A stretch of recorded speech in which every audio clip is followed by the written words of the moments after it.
Bienvenue dans cette nouvelle vidéo de Lexical Info. Double sanction de la SEDIO et de l'UEMOA contre le Mali, les soutiens influents de partout. N'oubliez pas de vous abonner à Lexical Info juste en bas de cette vidéo. Moins d'une semaine après la double sanction de la CEDEAO et de l'UEMOA contre Bamako, les soutiens affluent de partout pour aider le Mali à sortir dans cette crise. Depuis l'annonce des sanctions de la CEDEAO et celui de l'UEMOA, le Mali fait la une de la presse internationale. Aussitôt, la communauté internationale a emboîté le pas derrière la CEDEAO et l'UEMOA et crée le fossé entre Bamako et l'Occident. Lors d'une conférence de presse à l'Élysée, le président français, qui sa position et sa prise des paroles dans le dossier malien n'est un secret pour personne, a qualifié la double sanction de la CEDEAO et de l'UEMOA d'inédite pour un pays de la région qui marque la condamnation profonde des dérives de la junte militaire. Cette déclaration d'Emmanuel Macron vient affirmer les soupçons sur lesquels les sanctions de la communauté économique des États de l'Afrique de l'Ouest et celui de l'Union économique et monétaire ouest-africaine portent la marque de la France et de l'Union européenne. En un mot, les 15 pays signataires du communiqué qui ont affirmé la présence de Wagner, dont ils n'arrivent toujours pas à montrer la moindre des preuves de cette existence de Wagner au Mali.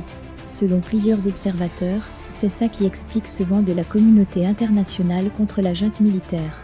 Dans la même mouvance des sanctions, pour parler de la même voix, les 15 pays membres du Conseil de sécurité de l'ONU se sont réunis le mardi dernier sur la situation au Mali, mais très vite il y a des dissensions. La Chine et la Russie ont déposé leur veto sur la table et ont plaidé pour la non-ingérence au Mali.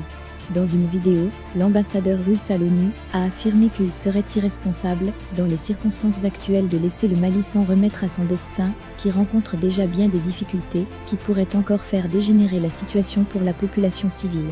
Quant à la Chine, elle se dit rester dans la lignée de la déclaration des autorités de transition, qui ont rejeté ces sanctions d'un revers de la main en les qualifiant illégales et illégitimes. En plus des soutiens de la Chine et celle de la Russie, au niveau sous-régional, le Mali peut compter sur quelques pays, comme la Guinée et l'Algérie. Dans un communiqué lu à la télévision guinéenne, le colonel Mamadi Doumbouya a fustigé toute sa solidarité au colonel Assimi Goïta.